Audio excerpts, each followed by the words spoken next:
Okay, here we are. I'm going to take it down to the bare bones here. Let me just make sure it's as what we can all see. It is. Okay. So this is a piece of art I drew. I originally did it with pencil. Then I went over it with pen. Very loosely, very roughly. The next thing I did was I converted it into a smart object, which you can see down here, smart object thumbnail. When you double click on a smart object, you kind of go into it's kind of like its own file. And then from there, you can make modifications to it. So this is what it originally looked like. I wanted to adjust the curves to kind of give it some brights and make the brights brighter and the darks darker. And just, I wanted to remove any color it had. So completely black and white. And now that I'm looking at it, I think it needs to be not black and white, but desaturated. So there you are. Not much of a difference, but anyway, you save this. The little savey save action. Don't send. I tell you what, I've had a real big problem with Premiere crashing, which if anybody's used Premiere, that's not a shock. But Photoshop rarely crashes on me, so I don't know what's called with that. So let me get rid of that little light bulb guy. Light bulb. That light bulb. Get rid of you. Okay, so now we're back to where we were. Square one. You've already seen the things with the smart objects. Let me turn these layers off so you can see the next part of my process. So the next part of my process is duplicating that layer and applying effects. And the one I like to use the most is called cutout. So I'm going to bring this up, and this is kind of a zoomed in version of this, but I'm just going to kind of show you what cutout will do.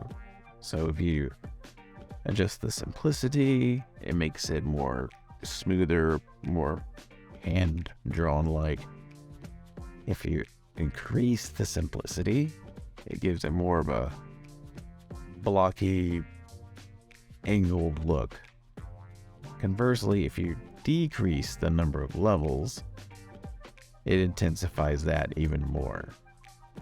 So if you have 2 levels and it's super simple, this is what you get, and poof. But where the magic comes in is layering. So this next layer has its own effect too, but it's a little bit more subtle.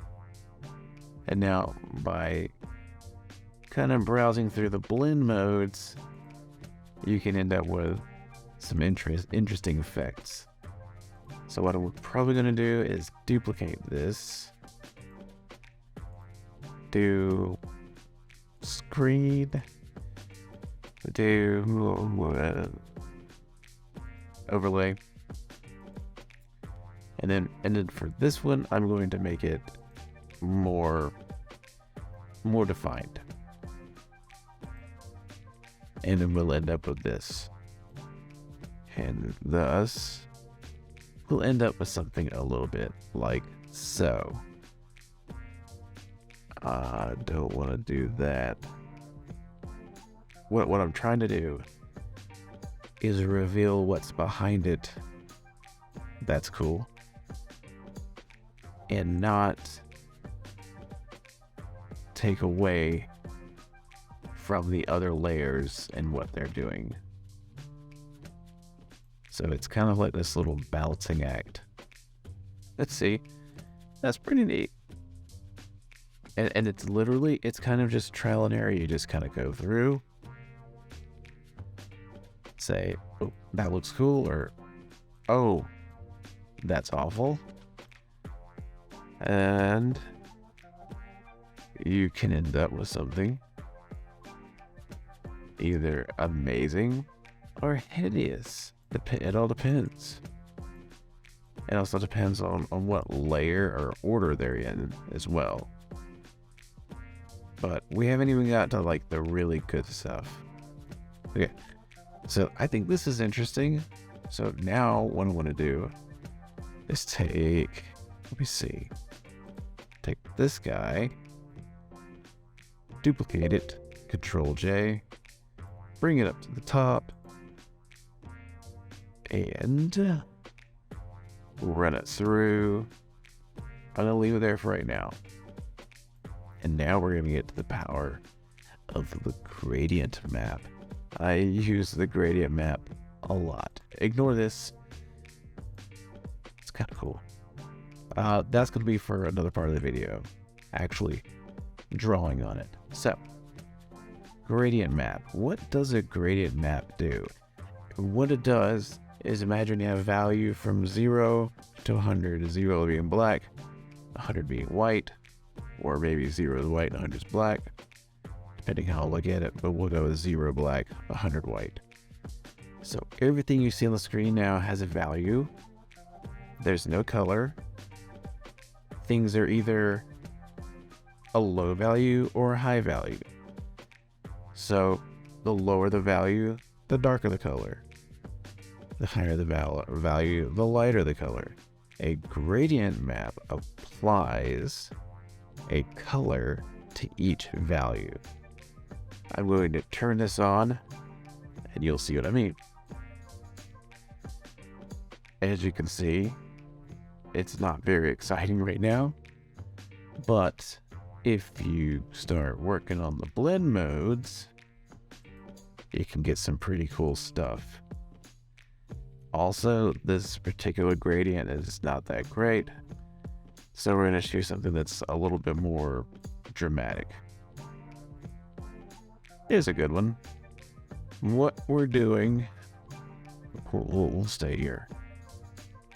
And you can reverse it, or not.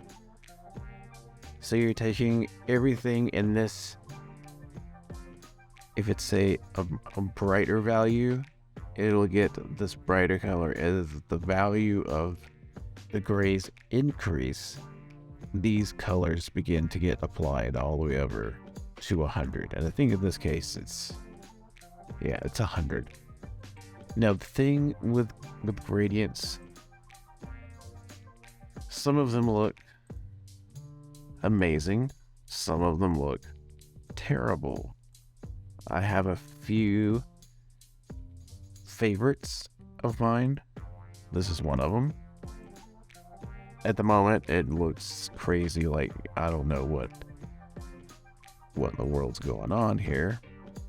But if I copy the layer below it and stick it on top of it, now you can see that, and I can go right back into adjusting these blend modes and get some pretty cool stuff.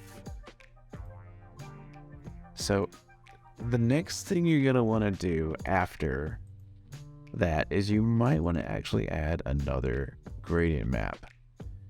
And you're probably thinking, why would you do that? And I'll show you why you would do that, or why you could do that. So here's orange. Here is where the magic of masking comes in. I just click this little guy here. Nope. This little guy, vector mask. So what this allows me to do is select the paintbrush, and anywhere I have black, it will effectively hide or mask out that area. So what I like to do is say, give this area right here a big thwack of masking. Okay, that looks okay. But then you come in with a tool like this, which is the smudge tool, and you do a little smudging. Now that's not my favorite smudge tool. This is my favorite smudge tool. It's a little unwieldy because it's doing a lot of stuff all at one time. And this gives it sort of that paint splatter effect. Okay. And and we're just getting started because this part, and then you do some stuff like give it a blend mode. See, multiply is good. And we're gonna paint the whole thing over, but for now I think that's good enough. The great thing is, real quick, you can change the gradient map to different things just to see what kind of effects you might get, because maybe you want to do purples, and you might get something pretty crazy looking. A lot of this stuff that happens when you're doing this is, some of it's planned, you've got an idea in your head, but some of it is sort of serendipitous. It's like, oh, hey, yeah, I didn't plan on liking that. I didn't know if I would like it. Turns out I like it. Doesn't always happen that way, but when it does, it's super nice. So until the next video, we're gonna leave it at that. Next video, we will work on coloring some of this in. This is just the first tip of the iceberg. So I'll catch you next time. Until the next time, make sure that there is a next time. Goodbye.